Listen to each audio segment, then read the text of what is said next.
Hoy se llevó adelante la segunda jornada de los alegatos contra esta banda, contra y en defensa de esta banda, porque los alegatos también incorporan a la defensa de los imputados que siempre en este momento del juicio piden la absolución de sus defendidos. Los fiscales acusan, terminan de redondear la acusación, piden un monto de pena y los querellantes, si es que existen, también lo hacen. En este caso, los fiscales Echapapietra y Matías Ederi, fiscales de causas complejas de Rosario, desplegaron todo un andamiaje delictivo de Alvarado desde el 2012, por lo menos hasta el 2019, cuando es detenido y es puesto a disposición y es encarcelado, aunque encarcelado, según muchísimas fuentes y según muchísimos testimonios, siguió ordenando crímenes en el mundo libre. De hecho, se le adjudica haber sido quien ordenó el crimen de uno de sus viejos compinches en la ruta del delito, uno de los testigos claves de esta investigación. La Fiscalía entendió que la organización de Alvarado es una estructura de poder que creció gracias a los resquicios de legalidad que dejó el Estado y contó con el apoyo de funcionarios por acción u omisión. Muchas veces se dice, el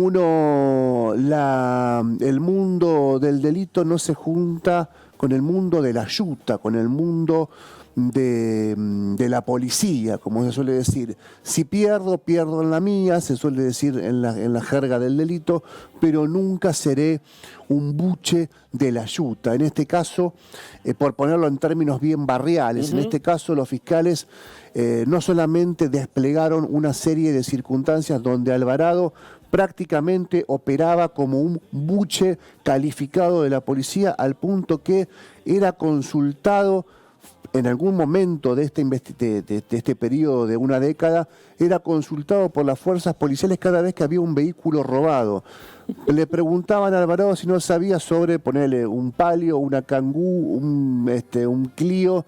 ¿Por qué? Porque Alvarado era el rey del corte en Rosario y en el norte de la provincia de Buenos Aires.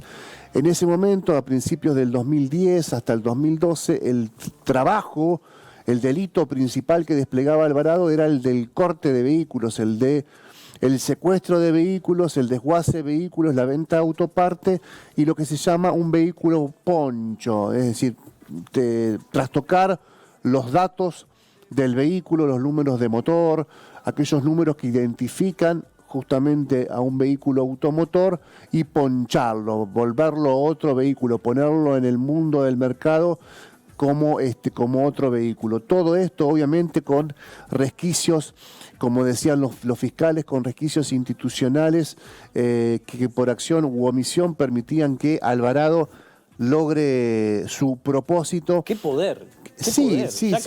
Una cabeza muy distinta a una cabeza criminal, un psicópata Alvarado, pero además de psicópata, un criminal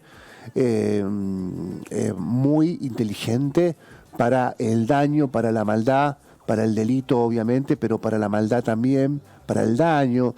Una persona muy indolente, hemos contado acá cómo disfrutaba, cómo gozaba de la tortura, del vejamen. Tenía como práctica, por ejemplo, los chicos en el semáforo, a los limpiavidrio, le decía: yo tengo $5.000 en la mano, ¿cuánto te bancás que te lance gotitas de ácido en la mano?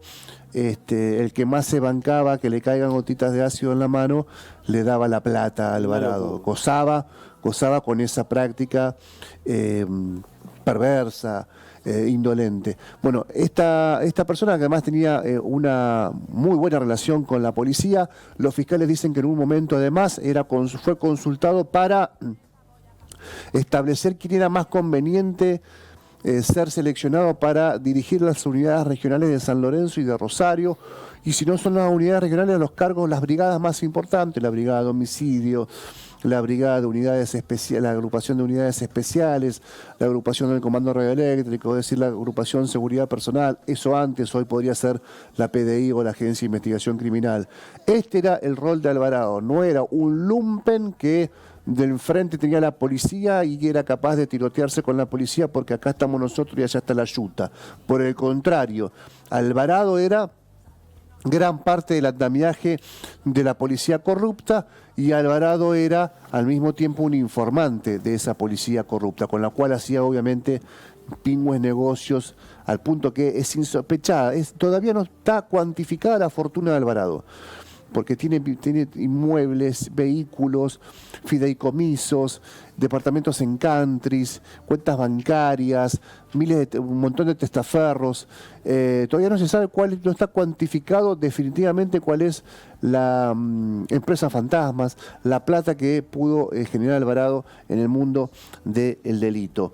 5 horas en el primer alegato de los fiscales para acusar a Alvarado, que además llegó a esta causa imputado y señalado como el autor material de 2 secuestros seguidos de homicidio que se le atribuye a su banda, uno de ellos muy conocido, ocurrido en septiembre a una persona de apellido Maldonado, ocurrido en septiembre del 2019, donde la banda Alvarado, perdón, 2018, la banda Alvarado lo secuestra, lo tortura y lo arroja a la vera de la avenida de Circunvalación en Rosario, ya muerto, ya asesinado, con un cartel que decía: con la mafia no se jode. Lo torturan en una camioneta donde lo secuestraron. En una camioneta en una camioneta tipo furgón, tipo, no me acuerdo si era una Kangoo o una Fiorino. Ahí se lo... La expresión tortura es inadecuada, sí, porque la tortura siempre la aplica un funcionario público. Ahí está. Para tener precisión, ya que estamos y lo podemos hacer, es decir, el vejamen. Bien. Estamos hablando de la misma práctica, Sergio, es torturar, El tema es quién lo lleva hacer a cabo. Sufrir a una persona. Exactamente, el tema es quién lo lleva a cabo. Cuando lo lleva a cabo un funcionario público, se habla de tortura. Cuando lo lleva a cabo una persona que no es funcionario público, se habla de vejamen, tormentos o algo parecido. En la práctica es lo mismo, es hacer sufrir a una persona por el regocijo de hacerla sufrir, o para arrancarle una declaración, o para arrancarle, o para desapoderarla de un bien, o para cosas por el estilo. Estamos frente a un juicio histórico, una pena que se supone va a ser muy, muy grande de respecto al monto de la condena que va a recibir Alvarado. Estaríamos en condiciones de decir también que los principales popes, a pesar que los principales popes del narcotráfico en Rosario están presos, Delfín Zacarías, Popea, Los Canteros, Alvarado,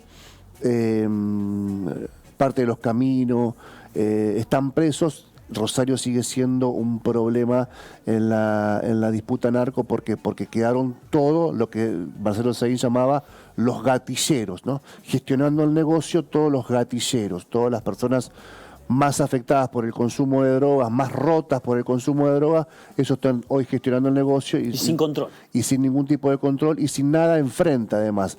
O enfrente está una policía que tiene bolsones de corrupción muy grandes que siguen participando en el negocio, o enfrente hay una policía que está totalmente desbordada frente a esta situación. No está bueno el panorama esto. Para nada. Ayer hablábamos con Enrique Esteves, a mí me parece que están viendo una película... que no comprenden la gravedad de la situación. Está todo roto, la justicia federal está rota, no tiene personal, si viene supuestamente un nuevo paradigma del enjuiciamiento penal procesal en la justicia federal sin recursos humanos, sin logística, sin presupuesto, sin consejo en la magistratura, encima con la gestión a nivel nacional enfrentado en el oficialismo, encima la principal oposición con una feroz interna, sin la generación de recursos, sin una policía que esté apta para hacer frente.